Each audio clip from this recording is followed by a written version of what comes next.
પાટણમાં ભાજપના વિજય સંકલ્પ સંમેલનમાં સરકાર મંત્રીની અતિશયોક્તિ, પીએમની સરખામણી કરી ભગવાન કૃષ્ણ સાથે. ગુજરાતની બાકી રહેલી બેઠકો અંગે કોંગ્રેસ દ્વારા આવતીકાલે જાહેર થઈ શકે છે નામ. પેટા ચૂંટણીના ઉમેદવારોની પણ થઈ શકે છે જાહેરાત.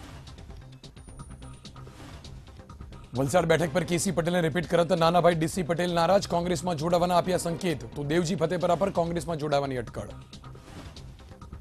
ગુજરાત ભાજપમાંથી 10 વર્તમાન સાંસદોની ટિકિટ કપાવવાની શક્યતા. નારાજ નેતાઓને મનાવવાની જવાબદારી સોંપાઈ ઓમ માથુરને. તલાળા બેઠક પર પેટા ચૂંટણી જાહેર કરાતા ચૂંટણી પંચની હાઈકોર્ટે કાઢી ઝાટકણી. કહ્યું સજા પર સ્ટે હતો છતાં પેટા ચૂંટણીની ઉતાવળ કેમ?